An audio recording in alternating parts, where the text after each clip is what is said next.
الله وملائكته يصلون على النبي يا أيها الذين آمنوا صلوا عليه وسلموا تسليما اللهم صل على سيدنا مولانا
এবং সেই আল্লাহ তাআলার প্রেমাস্পদ আল্লাহ তাআলার হাবিব সারওয়ারে কায়নাত রাসূল মকবুল হযরত মুহাম্মদ মুস্তাফা আহমদ মুস্তাফা মুহাম্মদ মুস্তাফা সাল্লাল্লাহু আলাইহি সাল্লামের প্রতি অসংখ্য ধারায় দরুদ ও শান্তি বর্ষিত হতে থাক অবিশ্রান্ত কালের জন্য অনন্ত ধারায় সাবের আল্লাহুম্মা আমিন।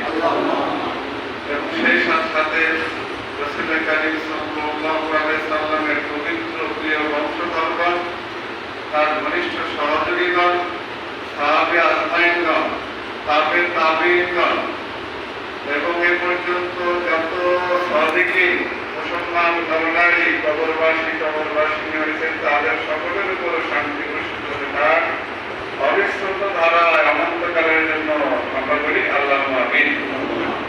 এবং এই শান্তির ধারার সাথে পরম দয়াবান আল্লাহ পাক দয়া করে যাতে আমাদেরকে সম্পৃক্ত রাখেন, তার রহমতের দিক তাকায়, আমাদের গুনার দিক না তাকায়, আমাদের অক্ষমতার দিকে যাতে না তাকায়, আমাদের অবাধ্যতার দিকে না তাকায়, আমাদের বেয়াদবের দিকে যাতে না তাকায়, আমাদের অপূর্ণের দিকে যাতে না তাকায়, আমাদের অলসতার দিকে না তাকায়, শুধুমাত্র রহমতের দিক তাকিয়ে এই শান্তির ধারার সাথে আল্লাহ পাক দয়া করে যাতে আমাদের সম্পৃক্ত রাখেন। আবারও বলি আল্লাহুম্মা আমিন। আজকে মুক্তবাদ শরীফ মাহফিলের প্রথম খণ্ডে 135 নম্বর বক্তব্য পাঠ করা হচ্ছে এবং এই বিষয়ে যতটুকু পারা যায় আল্লাহ যতটুকু জ্ঞান দিয়েছেন আমাদের বলার এবং শোনার ততটুকুই আল্লাহ পাক দয়া দান করেন, খায়ের বরকত দান করেন। সকলে আল্লাহুম্মা আমিন।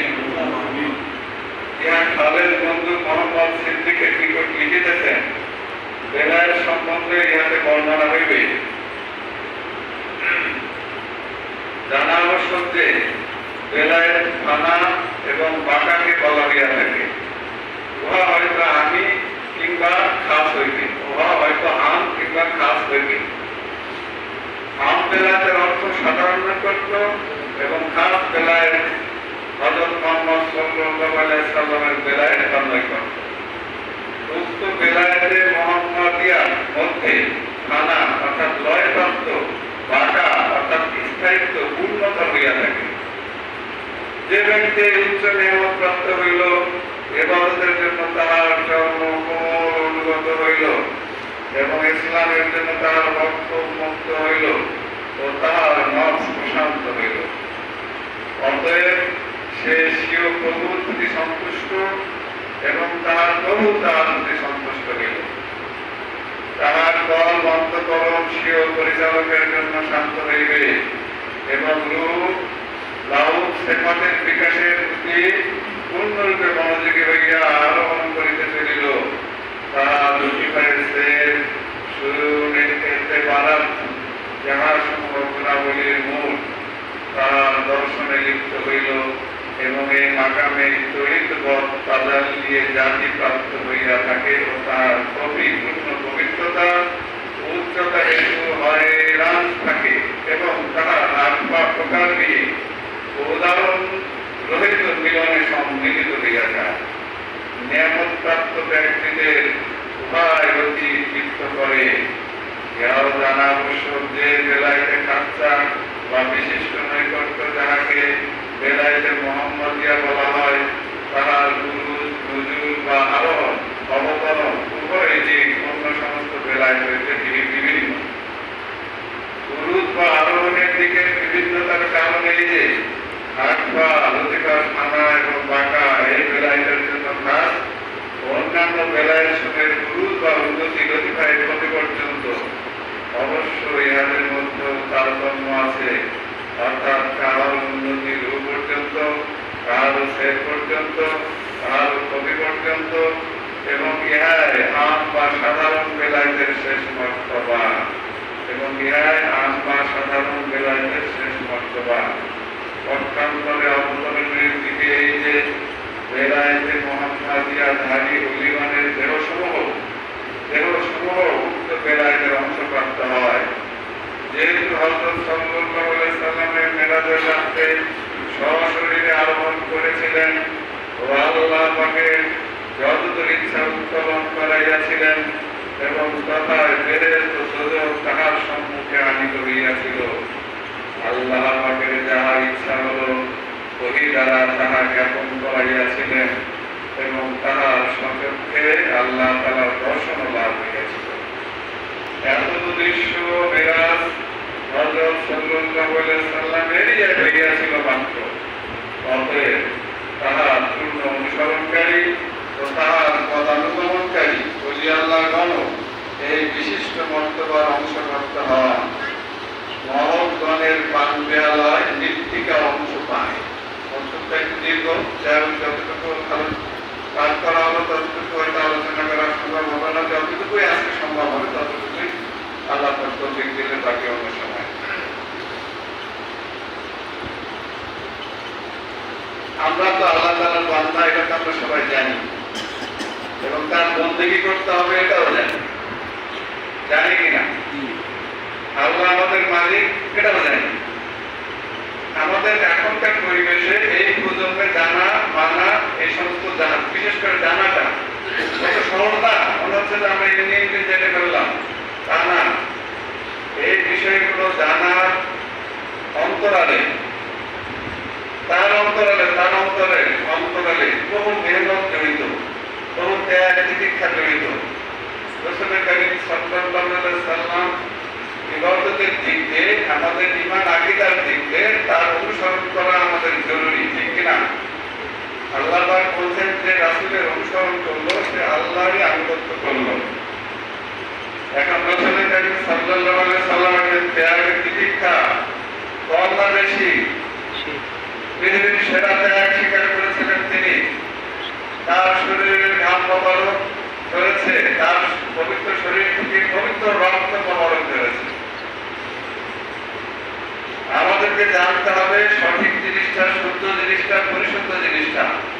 সেই জানাটা রাসূল করিম সাল্লাল্লাহু আলাইহি সাল্লামের মাধ্যমে এবং বিভিন্ন জামানায় নবী আলাইহিস সালামের মাধ্যমে এবং সাহাবী আজমাইনের মাধ্যমে এবং আল্লাহ পাক কোরআন হাদিসের মাধ্যমে, তারপরে অনেক আলেম ওলামা, অনেক পীর সাহেব তার মাধ্যমে জেনে জেনে কিতাব এবং ব্যক্তিগত প্রভাব প্রতিপত্তি এই বিষয়ে তাদের মাধ্যমে আমরা এখন জানছি। সহজ কি করতে হবে? নামাজ পড়তে হবে, রোজা রাখতে হবে, বেহেশত আছে, দোজখ আছে। এই সমস্ত বিষয়ের উপর আমাদেরকে সুষ্ঠ, সুন্দর, সুগঠিত, সুপরিণত বিশ্বাস রাখতে হবে। আমাদের ধারণা রাখতে হবে বিশুদ্ধ সূত্র সম্বলিত।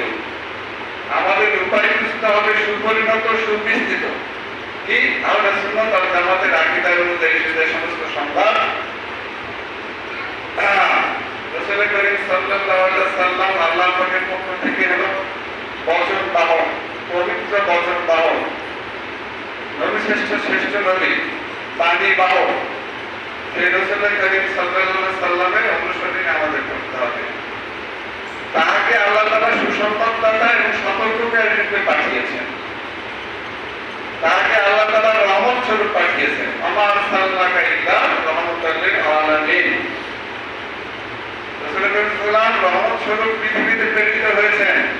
সেই রাসূল করিম সাল্লাল্লাহু আলাইহি সাল্লামের সাথে যে নৈকট্য, সেই নৈকট্য হওয়ার যে চেষ্টা, প্রচেষ্টা, আয়োজন, এই সমস্ত বিষয়ে আমাদের আগ্রহ বেশি থাকতে হবে। হবে কিনা? নাকি ডানে বামে দৃষ্টি দিতে হবে? রাসূল করিম সাল্লাল্লাহু আলাইহি সাল্লামের নৈকট্য অর্জন করতে গেলে বেলায়েত, এটা বলা হচ্ছে নৈকট্য।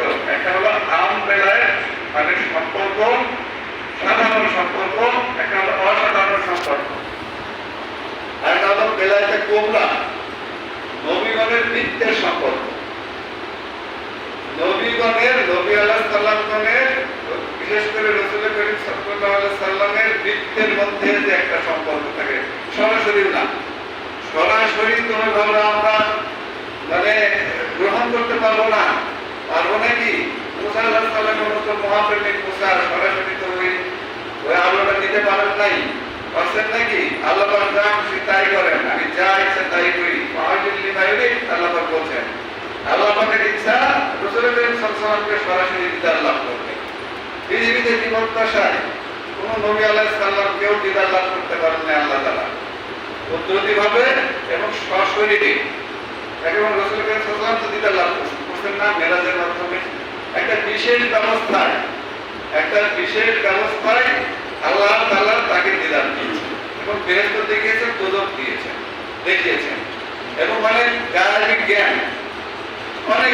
জ্ঞান, অজানা জ্ঞান তাকে দান করেছেন। রাসূল করিম সাল্লাল্লাহু আলাইহি ওয়াসাল্লাম তো অবশ্যই বিশেষ। তো তার সাথে যে আমাদের বেলায়েত যদি হতে হয়, তার বৃত্তের সাথে বেলায়েত হতে হয়। তো তিনি অনেক কিছু সহ্য করতে পারবেন, আমরা পারবো না। কারণ হচ্ছে তাকে আমরা তো পৃথিবীতে সময়ের মোকাবেক্ষী না, নাকি? সময়ের মোকাবেক্ষী। আল্লাহ তাআলা আকাশকে করেছেন সমুন্নত এবং স্থাপন করেছেন ভারসাম্য। এটা আল্লাহ তাআলার ইচ্ছা। এই ভারসাম্যের মধ্যে সময় আছে। এই সময়ের সাথে ভারসাম্য বজায় রেখে আমাদের পৃথিবীতে পথ চলা, যত ইবাদত বন্দেগী, এটার সাথে ব্যালেন্স করে সময় করে। কিন্তু আল্লাহ পাকের প্রেমাস্পদ রাসূল করিম সাল্লাল্লাহু আলাইহি ওয়াসাল্লামকে যখন পবিত্র মেরাজে নিয়ে নিলেন, পদ্ধতিভাবে পৃথিবীর সময় স্থগিত করে দিলেন, থামিয়ে দিলেন। স্তব্ধ হলো পৃথিবীর গতি, স্তব্ধ হলো পৃথিবীর গতি প্রবাহ, স্তব্ধ হলো পৃথিবীর গতি প্রবাহ, স্থানের গতি প্রবাহ। সময় থামে, তার সম্মানে সময় থামিয়ে দিলেন। কারণ হচ্ছে রুহের জগতের গমন, রুহের জগতের বিচরণ, ওই আকাশিক পরিভ্রমণ, আকাশিক পরিব্রজনা আর পৃথিবীর সুরতি পরিব্রজনা আমরা বিপরীত বুঝি। দুইটা একরকম একসাথে চলতে পারে না। যেহেতু নবী সাল্লাল্লাহু আলাইহি ওয়াসাল্লাম বিশেষ নবী, শ্রেষ্ঠ নবী, এই পৃথিবীতে সুরত এটা থামিয়ে দিলেন, স্তব্ধ করে দিলেন। দিয়ে ওই অল্প সময়ের মধ্যে, পদ্ধতি সময়ের মধ্যে তাকে মেরাজ শরীফে নিয়ে যাওয়ার ব্যবস্থা করলেন। পৃথিবীতে যেমন আমরা হেঁটে যাই, এই নওগাঁ থেকে আসছেন ফারুক চাচা বা অনেকে আসছেন যারা, বা আমরা কোথাও যাই, পথ দিয়ে যখন হেঁটে যাই, হেঁটে যাওয়ার সময় পথটা কি আমাদের সাথে যায়? একসাথে যাওয়া যায়? পৃথিবীর স্রোতে এই সমস্ত বিষয় একসাথে নিয়ে যাওয়া যায় না। গন্তব্যে আমরা যাই, বাজারে যাই, স্ত্রী সন্তানের হাসি মুখ ফোটানোর জন্য তেজারত করি, বাণিজ্য করি, পরিবারের আয়োজন উদ্যোগ মেটানোর জন্য চাকরি করি, ব্যবসা করি, ফসল ফলার জমিতে বিভিন্ন রকম জীবিকা অর্জন করি না? সবাই আমরা গন্তব্যে যাই, প্রতিনিয়ত গন্তব্যের মুখোমুখি এবং প্রতিনিয়ত আমরা নিকটবর্তী হওয়ার চেষ্টা করছি। সাধারণভাবে সবাই দাওয়াতে উম্মত, দাওয়াতে যাব, সবাই আমরা নিকটবর্তী হওয়ার চেষ্টা করছি। সবাই প্রতিনিয়ত সেকেন্ডে, মিনিটে কে আল্লাহর দিকে নিকটবর্তী হওয়ার চেষ্টা করছেন, নবী আলাইহিস সালামের দিকে নিকটবর্তী হওয়ার চেষ্টা করছেন। আবার কেউ পরিবার পরিজনের দিকে, কেউ তেজারতের দিকে, কেউ চাকরি স্থলে, কেউ ব্যবসার দিকে, কেউ ফসলের ক্ষেতে, ফসলের কাছে যাওয়ার চেষ্টা করছি, ওই ফসল থেকে উপকার পাওয়ার জন্য। ফসল উৎপাদন করবো, চাকরি করছি, বেতন পাবো উপকার পাওয়ার জন্য। অর্থাৎ আমরা সৃষ্টিগতভাবে আমরা উপকার পাওয়ার জন্য কোনো না কোনো কিছু নিকটবর্তী হওয়ার চেষ্টা করি, নাকি? সাধারণভাবে সকল আদম সন্তান আমরা নিকটবর্তী হওয়ার চেষ্টা করি। কিন্তু আল্লাহ পাক বলছেন যে মানুষকে ইবাদত ছাড়া অন্য কোনো উদ্দেশ্যে সৃষ্টি করি নাই, শুধুমাত্র ইবাদত করার জন্য সৃষ্টি করেছি, ইবাদত ভিন্ন অন্য কোনো উদ্দেশ্যে সৃষ্টি করি নাই। তাহলে আমার দৃষ্টিতে মনে কি হচ্ছে, আমরা তো বিভিন্ন সময় সারাদিনই কোনো না কোনো গন্তব্যের নিকটবর্তী হওয়ার চেষ্টা করছি, কিন্তু আল্লাহ পাকের বন্ধুকে কখন করছি, সবসময়ের জন্য করার কথা। হ্যাঁ, আল্লাহ তাআলা সহজ করে দিয়েছেন না, যে উদ্দেশ্যে নিকটবর্তী হচ্ছি, স্ত্রীর সাথে, সন্তানের কাছে, বন্ধুর কাছে, স্বজনের কাছে, ফসলের ক্ষেত্রে, তেজারতে, চাকরিজীবীতে, এই সমস্ত কিছু যদি আল্লাহ রাসূলের নিয়ম অনুযায়ী সন্তুষ্ট মিলে যদি করি, তাহলে আল্লাহ নিকটবর্তী হওয়ার একটা পথ হবে। না এই পথটা যাবে না, এই ফসলটা যাবে না, এটা সতর্কতাটা যাবে, এটা কৃতজ্ঞতাটা যাবে। এই যে সতর্কতাটি করছি, আল্লাহ তাআলা সতর্কতাটি করবো, এই ইনকামের যে উপকরণ পাবো, এটা দান খয়রাতের মাধ্যমে দানের নিয়মটা যাবে। প্রতিনিয়ত আমরা নিকটবর্তী হওয়ার চেষ্টা করছি। কেউ অনীতিগতভাবে নিকটবর্তী হচ্ছে শুধু দুনিয়ার দিকে, দুনিয়ার সৌন্দর্যের দিকে, দুনিয়ার উপকারের দিকে। আবার কেউ এই দুনিয়ার এই বিষয়বস্তু, পৃথিবী হচ্ছে চাষাবাদের ক্ষেত্র, হাদিস শরীফের কথা, পরকালের চাষাবাদ। দেখবো এই পৃথিবীতে এমন মেহনত করছে, ব্যবসা করছে, অনেক টাকা পয়সা ইনকাম করছে, তারপরে কৃষিতে অনেক মেহনত দিচ্ছে, কিন্তু ওগুলো দান খয়রাত ঠিক মতো করছে, যাকাত দিচ্ছে নিয়মিত। ওই পৃথিবীর চাষাবাদকে ওরাও গন্তব্যে দেওয়ার চেষ্টা করছে। কিন্তু হাদিস শরীফে এসেছে, রাসূল পাক সাল্লাল্লাহু আলাইহি ওয়াসাল্লাম একদিন বলছেন, তার কাছে শোনা একজন সাহাবী বলছেন যে একদিন তিনি মেঘের থেকে আওয়াজ পাচ্ছেন, এটা গর্জন, কি এই অমুকের বাগানে যাও। মেঘকে বলা হচ্ছে একটা গাড়ির আওয়াজ পাচ্ছে। রাসূল সাল্লাল্লাহু বর্ণনা করছেন, গাড়ির আওয়াজ শুনে একজন সাহাবী বললেন যে কি ব্যাপার, অমুকের ক্ষেত্রে নাম বললেন, অমুকের বাগানের মধ্যে মেঘটা যাও। তো ঠিক মেঘের কাছাকাছি, মেঘের পাশাপাশি যেতে থাকলো কৌতূহল বশত, যে দেখে যে অমুক ধরনের বাগানে গিয়ে ওই মেঘটা স্থির হয়ে বৃষ্টি বর্ষণ করছে। ওই এলাকার ওই মেঘের ওই বাগানের উসিলায় আবার আশেপাশে যতটুকু করা যায়, উসিলায় তো মানুষ উপকৃত হয় না। সহবত হলো শ্রেষ্ঠ আমল। সহবতের খাতিরে আতরের দোকানে গেলে আতর না কিনলেও তো সুগন্ধ পালোর পাশাপাশি বেচা বিক্রি হচ্ছে, স্যাম্পল যদি নাও দেয়, যদি দাঁড়াও থাকে একটা ঘ্রাণ পাই, ওই ঘ্রাণের জন্য আমাদের মেহনত করতে হবে না, ওই ঘ্রাণের চেষ্টা থাকতে হবে না যে আমার কাছে সামান নাই, কিন্তু যদি ঘ্রাণটা পাই কেউ না তো কিনবে। আল্লাহ লোকরা যারা এই যে কেনাবেচা করছে, জান্নাত যে কেনাবেচা হচ্ছে পৃথিবীতে, ওই আল্লাহ লোকের কাছে থাকতে হবে। ওখানে গেলে উরুজ হবে, নুজু হবে, ওখানে গেলে বেলায়েত হবে, বেলায়েত এমন হবে বেলায়েতে কোবরা হয়ে যাবে, নবীগণের নিকটে বৃত্তের মধ্যে যাওয়া যাবে। তো যাই হোক, এখন ওখানে যখন বৃষ্টি বর্ষণ হলো, হওয়ার পরে দেখছে যে ওই বাগানের মালিক বা কেয়ারটেকার যেই হোক জিজ্ঞাসা করলেন, মনে করে যে আপনি নামাজ পড়ার দেখলেন, তো নামাজ শেষে বললেন যে আপনার এখানে মেঘটা আসলো, বৃষ্টি বর্ষণ করলো, আমি অনেক দূরে মেঘের আওয়াজ পেলাম যে অমুকের বাগানে বৃষ্টি বর্ষণ করো। তো এটার কারণ কি? আপনার বাগানে এভাবে মেঘ আসলো, এটা কি কারণ আমাকে বুঝাই বলেন। তখন উনি বললেন যে আমার তো সেরকম আমল নাই, আমি কি বা করি, এই বাগান থেকে যে ফসল উৎপাদন হয়, এই ফসলের এক ভাগ আমি আমার পরিবার পরিজন, আত্মীয় স্বজন, মানুষদের ভরণ পোষণ করার চেষ্টা করি, নিকটাত্মীয়দের পরিবারের জন্য রাখি, এক ভাগ ফকির মিসকিন মুসাফিরদের জন্য রাখি, অভাবী লোকদের জন্য রাখি, আর আরেক ভাগ এই বাগানকে আবার ফিরিয়ে দেই, অর্থাৎ বাগানকে পরিচর্যার খাতিরে বাগানকে সার দেই, বাগানের যত্ন করি, মেহনত করি, শ্রমিক লাগাই। এই তিন ভাগে আমি আমার এই রিজিকের যে ফয়সালা উপকরণ হয়, এটাকে তিন ভাগে বন্টন করি। এটাই আমার আমল। দেখেন কোন আমল কাকে কোন গন্তব্যের পথ দিয়ে সেই ছয়ের আল্লাহ আর ছয়ের বিল্লার মধ্যে আমাদেরকে নিয়ে যাবে বলা মুশকিল না। ও শুকর গুজারির মধ্যে আল্লাহর নিকটে চলে গেলেন, পৃথিবীতে বৃষ্টি বর্ষণ হলো, তার মানে আল্লাহ তাআলা তার উপকার করলেন, শুকর গুজারি এবং সুষ্ঠু বন্টন। এখন আল্লাহ পাক আমাদেরকে সৃষ্টি করছেন বন্দেগী করার জন্য। এই বন্দেগী করা মানে পরিভ্রমণ, পরিত্রাজনা। প্রতিনিয়ত আমরা পরিভ্রমণ করছি। এই যে উরুজ নুজুজে বলছেন এখানে বর্ণনা আছে, আবার তার দিকে ফিরতে হবে। আল্লাহ পাক আমাদেরকে সৃষ্টি করেছেন, আবার আল্লাহ পাকের দিকে আমাদের ফিরতে হবে। তো ফিরাটা কি ভ্রমণ না, নাকি বসে থাকলে কি ভ্রমণ হয়, নাকি হাঁটতে হয়, নাকি বিমানে যেতে হয়, নাকি ট্রেনে যেতে হয়, নাকি বাসে যেতে হয়, নাকি ঘোড়ার পিঠে যেতে হয়, এক জায়গা থেকে আরেক জায়গায় যেতে হয় না? ওটাই তো ভ্রমণ বলে, প্রত্যাবর্তন করা। তার মানে যেখান থেকে এসেছে সেখানে ফিরে যেতে হবে। তো এখন এই ফিরে যাওয়াটা মর্ম আছে, ভাব আছে। ফিরে যাওয়াটা দুই ভাবে হয়। এক বর্ণনায় আছে ভ্রমণ সাধারণত দুই ধরনের হয়, একটা হলো দেহ নির্ভর ভ্রমণ, আর একটা হলো মন নির্ভর ভ্রমণ, অন্তর নির্ভর ভ্রমণ, আর একটা হলো দেহ নির্ভর ভ্রমণ। দেহ নির্ভর ভ্রমণ হচ্ছে এক জায়গা থেকে আরেক জায়গায় আমাদের দেহ মানে শুরুতে অংশটা নিয়ে যেতে হবে, তাছাড়া কিন্তু দেহ নির্ভর ভ্রমণ হবে না। পায়ে যায়, বিভিন্ন যানবাহনে যায়। আর মন নির্ভর ভ্রমণ, এটা আপনি সুরত বসে আছেন এখানে, কিন্তু মনকে সব জায়গায় ভ্রমণ করাতে পারবেন। আমাদের উরুজ নুজুম বুঝতে হবে। নুজুম মানে আমাদের যে আর্থিক ভ্রমণ করে আবার এখানে ফিরে আসতে হবে পৃথিবীতে যতদিন হায়াত আছে।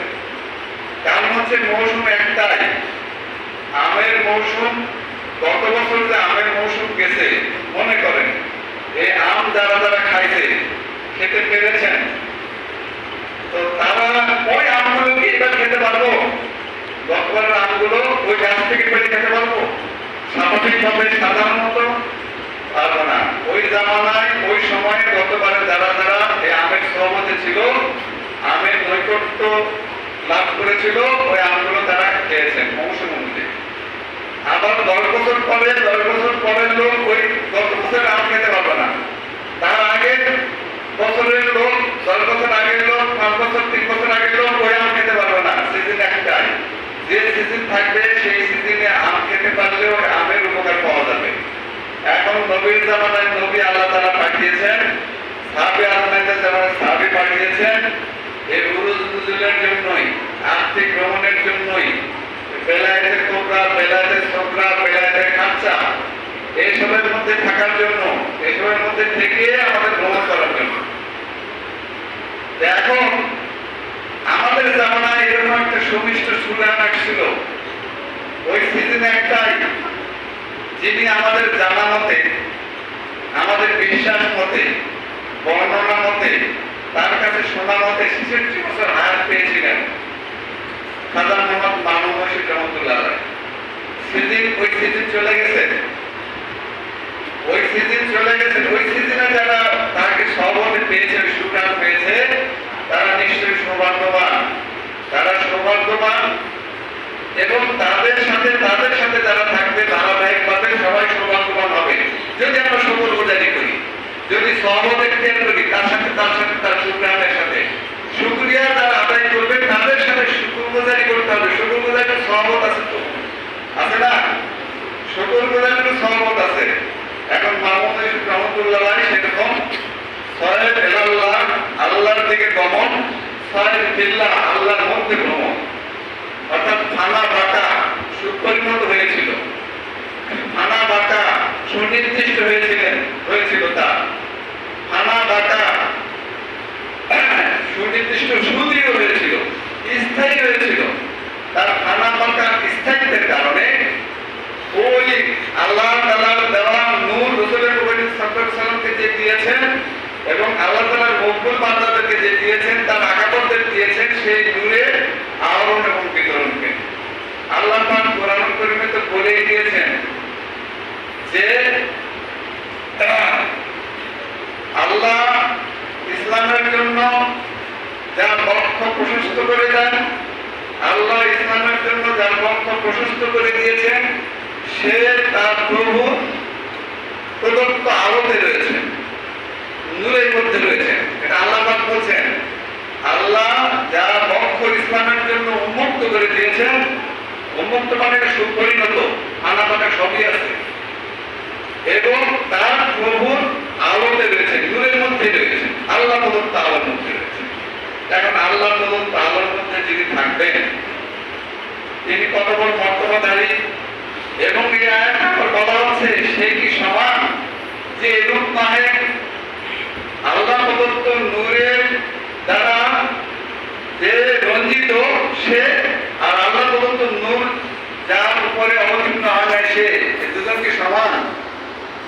যে জানে এবং যে জানে না সমান, যে মানে এবং যে মানে না সমান। পৃথিবীতে আলো এবং অন্ধকার একসাথে থাকতে পারে না।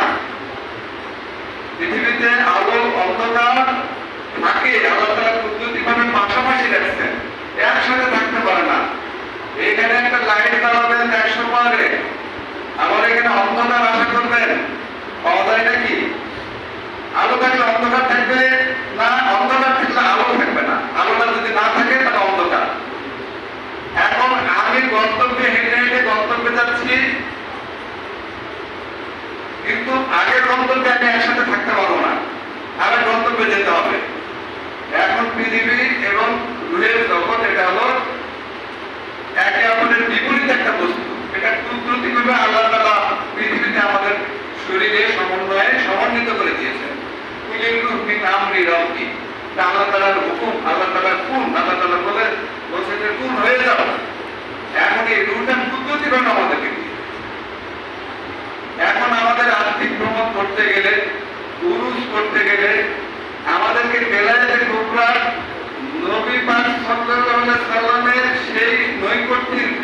স্পর্শ করতে গেলে আমাদেরকে তো সেইভাবে ভাবনা চিন্তা এবং বিশ্বাস নিয়ে আসতে হবে না। রুহের জগতে ভ্রমণের বিষয়টা আসছে না, সুরতির জগতে ভ্রমণের বিষয়টা আসছে না। সুরতির জগতে আমরা মসজিদে আসি, সুরতির জগতে আমরা কাবা শরীফে যাই, হজে যাই, সুরতির জগৎ, কিন্তু এর সাথে মনের জগৎ আছে না। ইন্নামা আমাদু বিন্নিয়াত। তারপরে সাবধান হওয়ার জন্য বিশুদ্ধ চিন্তাই দরকার। তো বিশুদ্ধ চিন্তার দরকার শুধু আমাদের পোশাক আশাকেই না, নিয়তের মধ্যেও, দুটোর মধ্যেই। এখন স্রোত এবং ভিতর রুহের বিষয়টা এখানে আসছে। এখানে বিষয়টা এরকম যে আল্লাহ পাক দয়া করে আমাদেরকে রূহ দিয়া পৃথিবীতে সৃষ্টি করেছেন, সশরীর এবং রূহ। দুইটাকে ছুটতেও পারে না, যখন না আল্লাহ হুকুময় চলে যাওয়া, আলাদা হতে পারে না। রুহের কষ্ট, শরীরের কষ্ট সব ভাগাভাগি করে নিয়ে পৃথিবীতে চলতে হয়। পৃথিবীতে যদি রুহ কষ্ট পায় অনেক সময়, তাহলে দেহ শান্তি পায় না। আমাদের নফসের বশবর্তী হয়ে যদি দেহ নির্ভর যে চাহিদাগুলো মেটানোর চেষ্টা করি অগোছাল ভাবে, বিধানহীন ভাবে, মানে নিয়ম কানুনের বাইরে, বিধিবিধানের বাইরে যদি, তাহলে দেহ সুখ পাবে, নষ্ট কষ্ট পাবে, অন্তর রূহ কষ্ট পাবে। এখন রূহ এবং দেহ দুইটা বিপরীত বস্তু, একে সমন্বয়ে সমন্বিত করে আলোচনা করতে সময় লাগবে। যাই হোক, এই দুটো সমন্বয় সমন্বিত করে দিয়েছেন আল্লাহ পাক। এই দুটাকে আমাদের একসাথে চলতে হবে। হকিকতের দিক দিয়ে আমাদের দৃষ্টি দিতে হবে। রূহ হচ্ছে সাধারণত দুই ধরনের। আমরা রেওয়ায়ত অনুযায়ী আমরা জ্ঞান পাই, আমাদের আকাবাবরা পেয়েছেন। বর্ণনানীদের ভালো জ্ঞান আর হলো উপলব্ধিকৃত জ্ঞান। বর্ণনা নির্ভর, তারপরে উপলব্ধিকৃত জ্ঞান, সরাসরি জ্ঞান, ফেরাসতের জ্ঞান। এই সমস্ত বিষয়ের উপরে না শরীরের ধারাবাহিকতা চলছে না। আমরা যতটুকু জ্ঞান পেয়েছি, আল্লাহ পাক যতটুকু, আল্লাহ পাক কোরআন কারিমে বলেই দিয়েছেন যে যার সামান্য জ্ঞান দেওয়া হয়েছে তোমাদের। তো যাই হোক, আমাদের রূহ সাধারণত দুই ধরনের হয়। পৃথিবীতে অনেক কিছু দুই ধরনের, অনেক কিছু।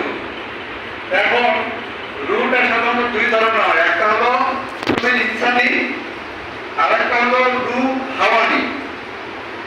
এখন রূহ ইনসানিটা হচ্ছে, এটা মূল রূহ, অবতারিত রূহ। এটা অবতরণ হয়েছে কুলির রূহ মিন আমরি রাব্বি, তখনই আল্লাহ পাক দিয়ে দিয়েছেন। এটা হলো রূহ ইনসানি। একটা রূহ হাওয়ানি। এই রূহ হাওয়ানিটা এটা এক ধরনের বৈশিষ্ট্য। রূহ ইনসানি আমরা যখন নিদ্রাভিভূত হই, আমরা যখন তন্দ্রাভিভূত হই, বিশেষ করে নিদ্রাভিভূত হই, যখন নিদ্রায় যাই, ঘুমন্ত অবস্থায় রূহ কিন্তু চলাফেরা করে। রূহ চলাফেরা করে, শরীরটা চলাফেরা করে না। রূহের জগতে রূহ পৃথিবীতেও চলাফেরা করে, আকার নিরাকার ভাবে, আল্লাহ তাআলার হুকুমে কুদরতি ভাবে পরকালেও চলাফেরা করতে পারবে আকার বিহীন ভাবে। এখন যখন আমরা নিদ্রায় যাই, তখন রূহ ইনসানি চলাফেরা করে, বিচরণ করে, শুদ্ধ জায়গায়, পরিশুদ্ধ ভাবে, পরিশুদ্ধ পথে, বিশুদ্ধ শুদ্ধ সম্বলিত উপায়ে কোন কোন সময় আমাদের রূহ ইনসানি বিচরণ করে। তাতে করে ভালো ভালো স্বপ্ন দেখি, এমন স্বপ্ন দেখি, নিজ নিজ শায়েখ মাহমুদ মুর্শিদ রহমতুল্লাহ থেকে শুরু করে নিজ নিজ প্রিয়জনের স্বপ্ন দেখি। এমনও স্বপ্ন দেখি যারা সৌভাগ্যবান, আমাদের মধ্য থেকে রাসূল করিম সাল্লাল্লাহু আলাইহি ওয়াসাল্লামের স্বপ্ন দেখি না। এই রূহটা বিচরণ করে, কোন কোন সময় মদিনা শরীফ জিয়ারত করে, আল্লাহর ওলিদের কবর মাজার জিয়ারত করে। আমরা স্বপ্নের মধ্যে যাই না। কেউ বলে যে আজকে একটু স্বপ্নে আস, টেলিফোন করে বললেন একজন ইয়াং ছেলে, বগুড়া, খুব আশেক ছেলে, অল্প বয়সী ছেলে, বললো যে আমি তো হজে গিয়েছিলাম, আমি তো মদিনা শরীফ জিয়ারত করলাম, হুকুম আজম যা আমি সব পালন করতে পারবো। তো কিভাবে গেলেন? উনি তো ঘুমেছিলেন।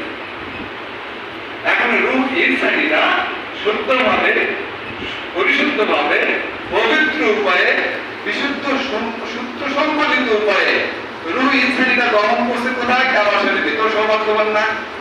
আবার এই রূহ ইনসানিটা যদি খারাপ জায়গায় গমন করে, আমি যদি খারাপ স্বপ্ন দেখি, তাহলে খারাপ গন্তব্যে গেছে, ওটা বেলায়েতে কোরআনের মধ্যে আসে না। আবার সাধারণ বেলায়েতের মধ্যে আসবে না, এই পথে আসবে না, সিরাতুল মুস্তাকিমের পথে আসবে না। তো রুহ ইনসানি শুধু এটা দুটা দৃষ্টান্ত দিলাম, একটা ভালো জায়গায় যাওয়া আর একটা খারাপ জায়গায় যাওয়া। মাঝখানে বিভিন্ন জায়গায় আমরা যাই, কেউ বলে আমরা স্বপ্নে উড়ি, কেউ বলে মেঘের উপরে যাচ্ছি, কেউ বলে আমি স্বপ্নে হেলিকপ্টার চালাই, কেউ বলে স্বপ্নে আমি পেট ভরে মিষ্টি খাইছি, স্বপ্ন ভেঙে দেখে যে পেট ক্ষুধা, মিষ্টি তো নাই, পোলাও কোরমা খাইছি, স্বপ্ন যখন ভেঙে যায় বলতে আগে ক্ষুধা লাগছে, স্বপ্নের মধ্যে পোলাও খাইছি। রুহ ইনসানিটা এভাবে বিচরণ করে। এই রুহ ইনসানির বৈশিষ্ট্য বিভিন্ন ধরনের হতে পারে। দুইটা একটা বললাম, এটা বললাম একটা ভালো একটা খারাপ, মাঝখানে বিভিন্ন রকম আমরা স্বপ্ন দেখি। এইটা আবার কুদরতি ভাবে যখন ঘুম থেকে জেগে উঠি আমরা, জেগে ওঠার সময় হয়, জেগে ওঠার সময় হয়, জেগে ওঠার মুহূর্ত হয়, তখন আল্লাহ তাআলা ওই বিচরণটা আবার স্থাপন করে দেয়। স্থাপনটা আছে, এটারই একটা আকার যেটা বিচরণ করে ওটা শরীরের সাথে, যার ফলে আমরা জেগে উঠি। পৃথিবীতে আল্লাহ তাআলা পৃথিবীতে মানুষকে জ্ঞান তো আল্লাহ তাআলা কম দিয়েছেন না, কম দিয়েছেন, কমের মধ্যেই তো আমরা উদ্ধার করতে পারি। কেউ কেউ বলে না যে ঘুমালে যেন উঠলে সকাল না হলে, এরকম একটা কি প্রবাদ আছে আর কি, ঘুম থেকে না উঠলে তার কিছু করার নেই। এখন রুহ ইনসানিটা যেটা অবতার, ওই আল্লাহ তাআলা অবতরণ করে দিয়েছেন মানুষের মধ্যে, ওটা যে কোনো সময় আল্লাহ ছিনিয়ে নিতে পারে না, জীবন্ত অবস্থায়ও নেই, মৃত অবস্থায়ও নেই। এখন প্রতিনিয়ত কুদরতি ভাবে রুহটা আমাদের শরীরের সাথে থাকছে, কিন্তু কোনো কোনো সময় ভ্রমণ করছে। এখন রুহ হাওয়ানি, এই রুহ হাওয়ানিটা শরীরের সাথে থাকে, যখন ঘুমায় তখনও থাকে, তখন থাকা অবস্থায় থাকে। এই রুহ হাওয়ানির বৈশিষ্ট্য হলো এই যে এইটা এক ধরনের খাদ্য কণা, ফসল কণা, পুষ্টি কণা, আল্লাহ তাআলার দেওয়া কুদরতি ভাবে পুষ্টি কণা খেয়ে এই রুহ হাওয়ানিটা পরিপুষ্ট হয়। এটা একটা পানি, এটা পানির অংশ একটা। এই পানির অংশটা যত পরিপুষ্ট হয়, যত পরিণত হয়, পৃথিবীতে মানুষ জন্মের পর সে মানুষটা তত পরিণত হয়। এই পানি থেকে আসে এক ধরনের রক্তপিণ্ড, রুহ হাওয়ানি, এটা ওইভাবে আসে। রক্তপিণ্ড থেকে একটা অস্থিমজ্জা, অস্থিমজ্জা মাংসপিণ্ড, তারপরে একটা মানুষ যদি পৃথিবীতে আসে আল্লাহ তাআলার মাধ্যমে কুদরতি ভাবে। রুহ হাওয়ানি বৈশিষ্ট্য এরকম। এই পৃথিবীতে যখন এইভাবে আসে, এই রুহ হাওয়ানিটা সবসময় শরীরের মধ্যে থাকে। এই রুহ হাওয়ানির বৈশিষ্ট্যের মধ্যে আছে আমাদের খাদ্য কণা, ভিটামিন, যে যতখানি ওই পরিমিত শুদ্ধ বিশুদ্ধ খাবার খাবো, নিয়ম মেনে চলবো, আল্লাহ তাআলা কুদরতি ভাবে রহমত দিয়ে বরকত দিয়ে শরীরটা আমাদের পুষ্ট রাখবে। এটা রুহ হাওয়ানি।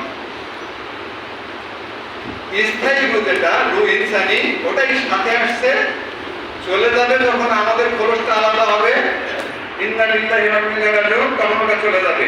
কিন্তু রুহটা ওটা থেকে যাবে চিরদিনের জন্য। এই রুহ হাওয়ানিটা পৃথিবীতে আমাদের এই পরিপুষ্ট হওয়ার জন্য রুহ হাওয়ানি। এখন এই রুহের জগৎটা এরকম, রুহের জগতে বিচরণ করতে গেলে তো আমাদেরকে সশরীরে বিচরণ করা সম্ভব না। একমাত্রই সম্ভব পৃথিবীর এই আলো বাতাস পানির মধ্য থেকে রাসূল পাক সাল্লাল্লাহু আলাইহি ওয়াসাল্লামকে আল্লাহ তাআলা নিয়ে নিয়েছেন। কিন্তু দেখেন আল্লাহ তাআলা কত সুপরিকল্পনা করেন, কত সূক্ষ্ম দৃষ্টি সম্পন্ন, যেটা আমাদের ধারণার বাইরে। তিনি রাসূল কারীম সাল্লাল্লাহু আলাইহি ওয়াসাল্লামকে যখন মেরাজ শরীফে নিয়ে গেলেন, তার সম্মানে পৃথিবীর সময়টা স্থগিত করে দিলেন। তিনি যখন ফিরে আসলেন, ওযুর পানি যে গড়া অবস্থায় ওযু করে যে গেলেন, পানি গড়ানো অবস্থায় দেখলেন। দরজার সিটকিনি যে লাগাই দিয়ে গেছিলেন অথবা খোলা রাখা গেছিল, সিটকিনি ভরতেছিল, যেরকম ভরতেছিল সেরকম। রাসূল কারীম সাল্লাল্লাহু আলাইহি ওয়াসাল্লামের সম্মানে, এখন রাসূল কারীম সাল্লাল্লাহু আলাইহি ওয়াসাল্লামের সম্মানে যদি আমাদের আদব না থাকে, সম্ভ্রম বোধ না থাকে, লজ্জা না থাকে, সমর্পণ না থাকে, তাহলে আমরা রাসূল কারীম সাল্লাল্লাহু আলাইহি ওয়াসাল্লামের নৈকট্যে বাধ্য হতে পারবো? আর রাসূল কারীম সাল্লাল্লাহু আলাইহি ওয়াসাল্লামের নৈকট্যের বৃত্তের মধ্যে যদি আমরা ঢুকতে না পারি, তাহলে তো মুশকিল। জুনায়েদ বাগদাদী রাহমাতুল্লাহ আলাইহি বলেছেন, তাকে কয়েকজন মুরিদ জিজ্ঞাসা করলেন যে হুজুর, আপনি গুদুরি পরেন না কেন?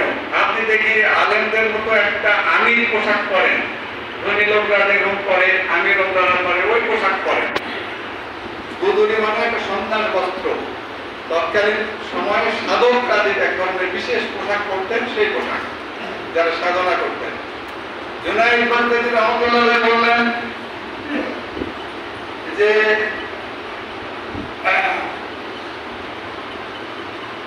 গুদুরি যদি আমার উদ্ধার করতো, এই বস্ত্র, এই পোশাকই যদি আমার উদ্ধার করতো, এটা যদি আমাকে মন্দিরের মকসুদে নিয়ে যেত, শুধু পোশাকই যদি নিয়ে যেত, সাধকের পোশাক, তাহলে আমি লোহার এবং আগুনের পোশাক করতাম। লোহা এবং আগুনের পোশাক মানে শক্ত, মানে ব্যাখ্যাটা এরকম বাইরের কোনো ক্ষয়ক্ষতি যাতে আমার পোশাকের ক্ষতি না করতে পারে, আমার শরীরের ক্ষতি না করতে পারে। বাইরের সুরতকে ঢেকে, বাইরের সুরত দ্বারা ঢেকে আমার শরীরের যাতে ক্ষতি না হয়, এটা পাক পবিত্র করে নিয়ে আমি যাবো। লোহার পোশাক করতাম আমি, যদি এই পোশাকই যদি আমার নিয়ে যেত। শুধু পোশাকটা তো নিয়ে যাবো না, রুহটা নিয়ে যাবো না। ভিতরের পোশাক আছে নাকি? ভিতরের পোশাক আছে? ভিতরের কোন ধরনের পাঞ্জাবি আছে, শার্ট প্যান্ট আছে? ভিতরের পোশাক কোনটা? রাসূল করিম সাল্লাল্লাহু আলাইহি সাল্লামের খাঁটি অনুসরণ। খাঁটি অনুসরণ করতে হবে, তার নৈকট্যে বৃত্তের মধ্যে ঢুকতে হবে। এই বৃত্তের মধ্যে ঢুকতে গেলে আমাদের আকীদা দুরস্ত করতে হবে, ইলম অর্জন করতে হবে, আমল অর্জন করতে হবে, এই দুটার সমন্বিত করতে হবে। এই বেলায়েতে কোবরা, এই নবীগণের নৈকট্যের বৃত্তে, রাসূল করিম সাল্লাল্লাহু আলাইহি সাল্লামের নৈকট্যের বৃত্তে ঢুকতে গেলে আমাদেরকে আদব বজায় রাখতে হবে, মহব্বত পোষণ করতে হবে, মহব্বতের প্রকাশ ঘটাতে হবে, মহব্বত পালন করতে হবে, প্রতিপালন করতে হবে, মহব্বত দিলের মধ্যে, হৃদয়ের মধ্যে লালন পালন করতে হবে। যতক্ষণ না এই মহব্বতের বৃক্ষের ফসল না হয়, ফল না হয়, এই ফল ততক্ষণ না খাইতে পারি, অর্থাৎ পাকা যতক্ষণ পর্যন্ত না হয়, ততক্ষণ পর্যন্ত এই ভালোবাসা, মহব্বত আমার এই দিকে লালন পালন করতে হবে। ততক্ষণ পর্যন্ত আমার আদবে লালন পালন করতে হবে। আদব, মহব্বত, খেদমত, ইলম, আমল, ইখলাস। পৃথিবীতে নবী আলাইহিস সালাম কি কোনো রাজনৈতিক নেতা, কোনো সামাজিক নেতা? রাসূল বলো না নবী বলো, না নেতা বলো, মেয়র বলো, এমপি বলো, আর রেসালাতের উপর আছে? আল্লাহ পাক কোরআন কারীমে বলে দিয়েছেন যে তোমরা সাধারণভাবে রাসূলকে সম্বোধন করো না। সাধারণভাবে সম্বোধন করা যাবে না, নাহলে এই নবীদের নৈকট্যে বৃত্তে ঢোকা যাবে না, ওই দরজায় ঢোকা যাবে না। আমাদের ফকির দরবেশ, খাঁটি ফকির দরবেশ, আল্লাহওয়ালা নকশবন্দিয়া তরিকার যিনি রাহবার, এই ভারতবর্ষে তিনি এই তরিকার প্রচলিত শিক্ষা নিয়ে এসে বুক থেকে বুকে জ্বালিয়ে দিয়েছেন, এখনো চলছে। কেমন পর্যন্ত এই প্রচলিত আগুন জ্বলবে, যে আগুন পোড়ায় না, কিন্তু সেই আগুনে আমরা প্রচলিত হই, সেই শিখায় আমরা প্রচলিত হই। পৃথিবীর মতো আগুন না, যেগুলো বিস্ফোরিত হচ্ছে ভিতরে পড়ে ভিতরে এই কলবের মরিচা তার যত আগুন দিয়ে পড়ানো হবে, তত ওই স্বর্ণটা বের হবে। বাকিবুল্লাহ রহমতুল্লাহ বলছেন, ফকিরদের দিন আল্লাহ প্রাপ্তির দরওয়াজা। ফকিরদের কোন ফকির? আল্লাহর ফকির। ওই ত্যাগ তিতিক্ষার আলোকে নবী আলাইহিস সালাম যেভাবে কষ্ট করেছেন, ফকিরদের দিন আল্লাহ প্রাপ্তির দরওয়াজা, অর্থাৎ আল্লাহর কাছে যেতে গেলে এই গন্তব্যের পথ পরিভ্রমণ করে আল্লাহর কাছে যেতে গেলে ফকিরদের দিলের মাধ্যমে যেতে হবে। দিল টু দিল, অন্তর থেকে অন্তর, বক্ষ থেকে বক্ষ।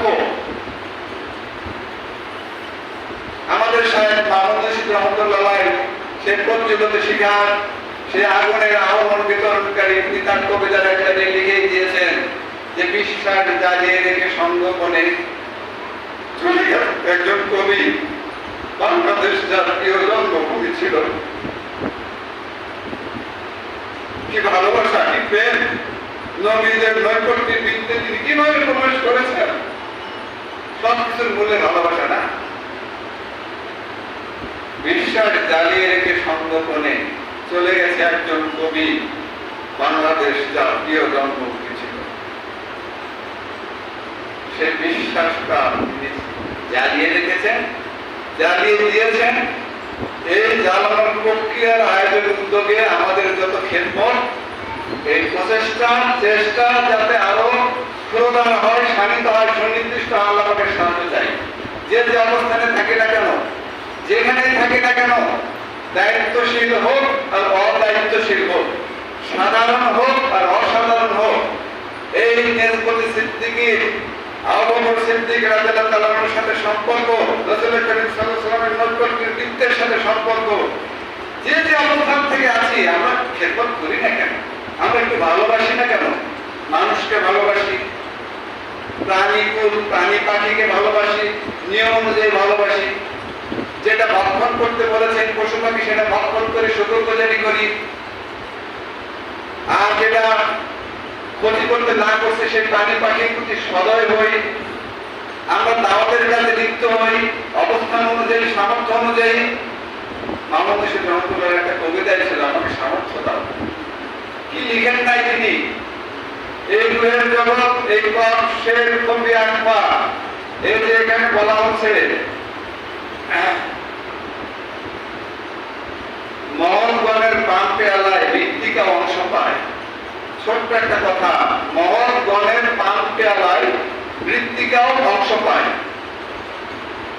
তো নবী আলাইহিস সালাম এর উপরে আর কোনো আল্লাহ তাআলার মকবুলিয়তের দিক দিয়ে কোনো কিছু আছে? নির্বাচিত বান্দারা তারা, নির্বাচিত নবী রাসূল, তার ধারাবাহিকতায় সাহাবায়ে আজমাইনগণ রাসূল করিম সাল্লাল্লাহু আলাইহি ওয়াসাল্লামের পান পেয়ালায় তারা পান করেছেন।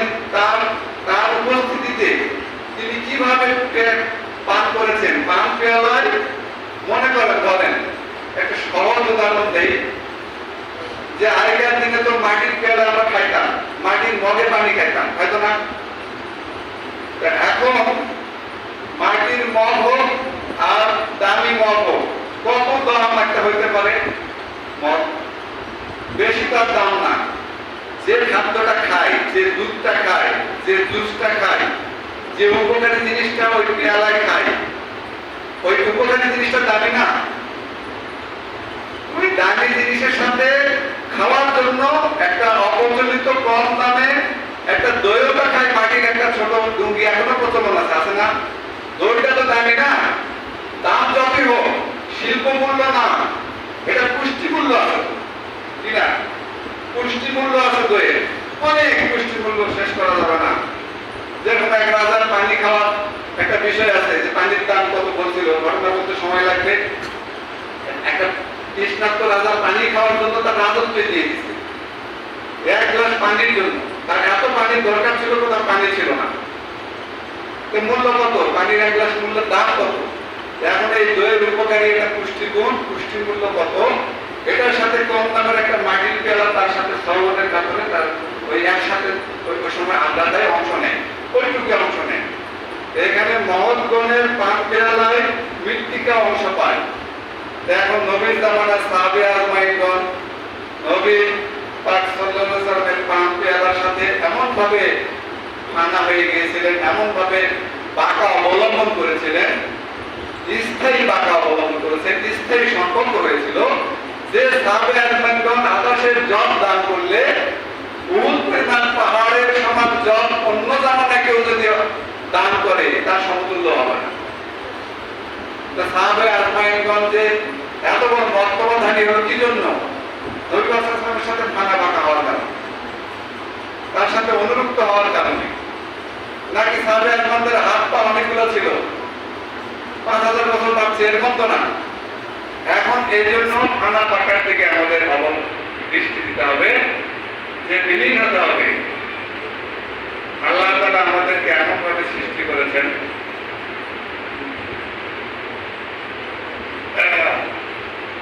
ইব্রাহিম বিন আদম রহমতুল্লাহ আলাইহির একটা ঘটনা। তাকে একজন মুরিদ এবং কয়েকজন জিজ্ঞাসা করলেন, হুজুর আপনি সময় কিভাবে কাটান? পৃথিবীতে সময়টা কাটান কিভাবে? তার মানে ব্যাখ্যাটা এরকম যে আপনি পরিভ্রমণ করেন কিভাবে? আপনি ভ্রমণ পরিব্রাজনা ভ্রমণ করেন কিভাবে? এটা পরে বলছি। পৃথিবীতে আমরা কিন্তু একদিক দিয়ে ভ্রমণ করি সবসময়, কেউ বসে থাকলেও ভ্রমণ করি, হেঁটে গেলেও ভ্রমণ করি, বিমানে গেলেও ভ্রমণ করি, ট্রেনে গেলেও ভ্রমণ করি। ভ্রমণের গুরুত্ব এমন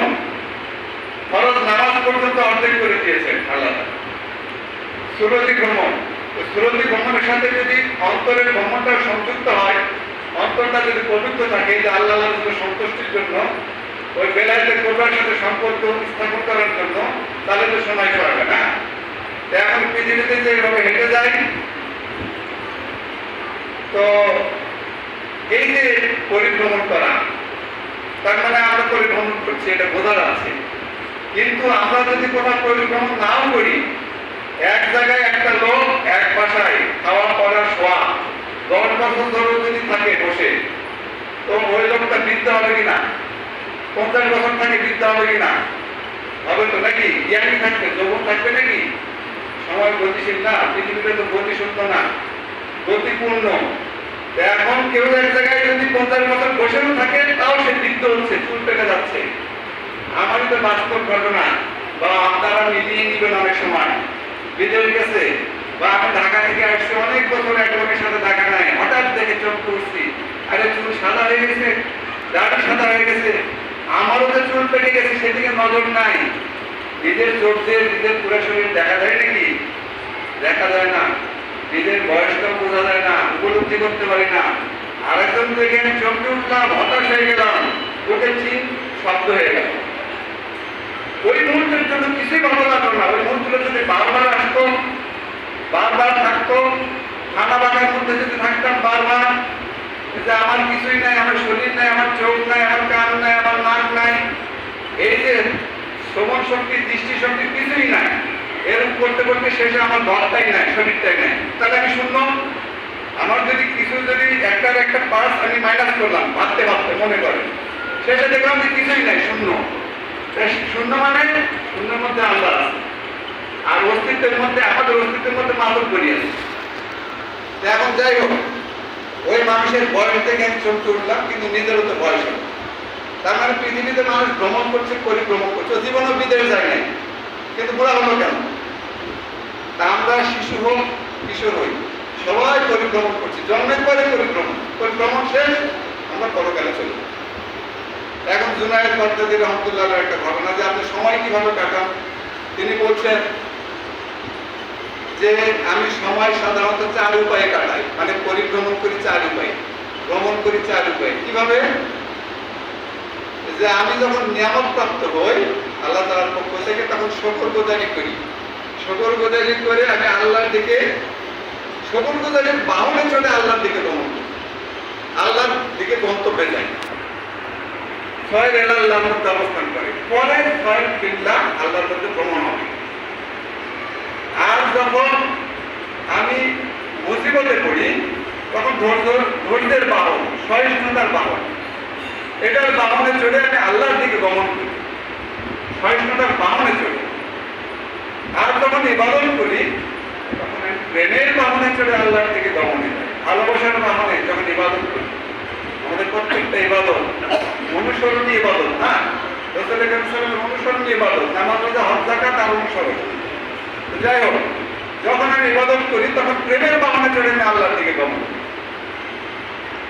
আর যখন গুনাহ করি, আর যখন পাপ করি, আর যখন অন্যায় করি, আর যখন পাপ করি, তখন আমি তওবার বাহনে চড়ি, তওবার বাহনে চড়ে, অনুতাপের বাহনে চড়ে আল্লাহর দিকে গমন করি।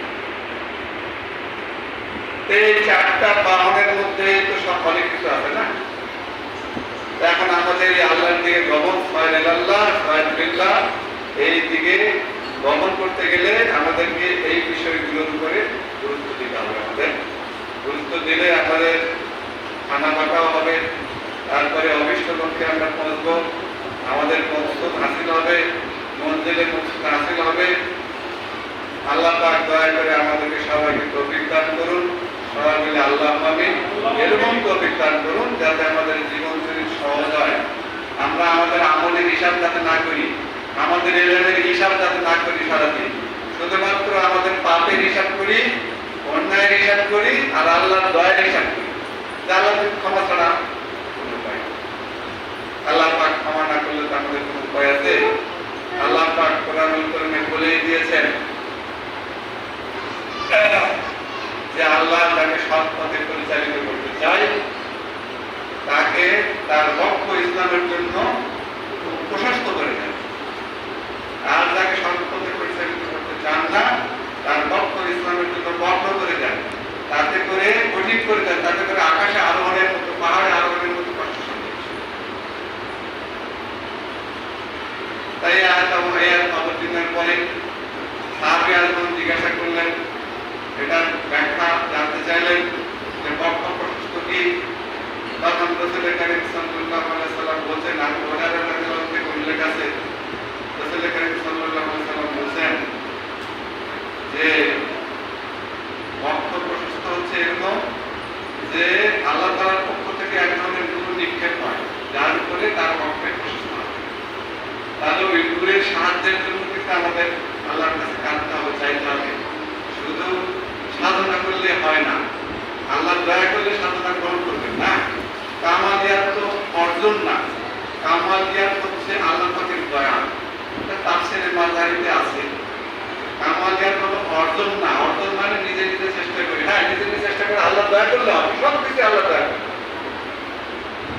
তাহলে যাই হোক, আল্লাহ প্রদত্ত নূর নিক্ষেপ হয়, তখন তার বক্ষ প্রশস্ত হয়। তার বক্ষ প্রশস্তের নিদর্শন কি? রাসূল করিম সাল্লাল্লাহু আলাইহি ওয়াসাল্লাম এই প্রশ্নের বিপরীতে বললেন যে পৃথিবীর প্রশস্তি থাকবে না, তার চিরস্থায়ী আবাসের প্রতি আসক্তি থাকবে, মৃত্যুর ভয় হবে। তো এই সমস্ত বিষয়, ভয়, মৃত্যুর ভয়, সমস্ত বিষয় তো রুহের ব্যাপার না, রুহের জগতের বিষয়, স্থূল জগৎ এবং রুহের জগৎ। ওই দুই বিষয়ের সমন্বয়ে সমন্বিত আল্লাহ পাক পদ্ধতিভাবে আমাদেরকে পৃথিবীতে পাঠিয়েছেন। তারপরে যে সবকগুলো আছে, যে স্তরগুলো আছে, সুলতান রাজকার আছে, নকশ আছে, হানাফি শাইখ আছে, আখড়া গিয়ার 1, 2, 3, 4 আছে। এই সমস্ত বিষয়ের সবকগুলো দিয়ে, সমস্ত কিছু দিয়ে আমরা আত্মিক ভ্রমণ করার চেষ্টা করি। অনেকের আত্মিক ভ্রমণ হয়, আবার অনেকের হয় না, মাঝপথে থেমে যায়, আবার চেষ্টা করতে হবে। এই আত্মিক ভ্রমণ দিয়ে আমাদের এই বাইরের পোশাকটা আমরা আলোকিত করব। তাছাড়া তো জুনায়েদ বাগদাদী রাহমাতুল্লাহ আলাইহি বলছেন যে গায়ের পোশাকে যদি আমাকে সবকিছু দিয়ে দেন তাহলে আমি লোহার পোশাক।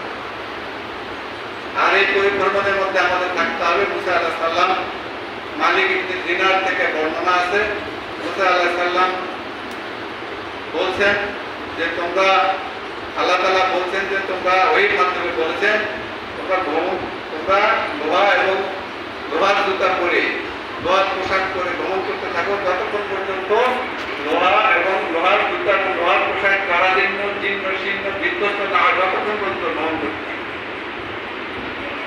এটার হকিকত হচ্ছে, এটার তথ্য হচ্ছে যে জন্ম থেকে মৃত্যু পর্যন্ত আমাদের এলেম অর্জন করতে হবে। জন্ম থেকে মৃত্যু পর্যন্ত আমাদের আমল, ইখলাস, আদব, মহব্বত, খেদমত, যতক্ষণ পর্যন্ত আমাদের পরিশুদ্ধি না হয়েছে ভিতর বাহির, পোশাক ছিঁড়ে যাক, শরীর ছিঁড়ে যাক, ঘাম ঝরুক, রক্ত ঝরুক, স্থান কাল মাত্র ভেদে, ততক্ষণ পর্যন্ত আমাদের পরিভ্রমণ। আল্লাহ পাক দয়া করে আমাদেরকে সবার উপর রহমত বর্ষণ করুন। সকলে আল্লাহ আমিন। আমাদের সকল প্রকার সীমাবদ্ধতা, আমাদের সকল প্রকার অক্ষমতা, আমাদের সকল প্রকার উদাসীনতা, জ্ঞানহীনতা, এগুলো আল্লাহ পাক দয়া করে থাকেন।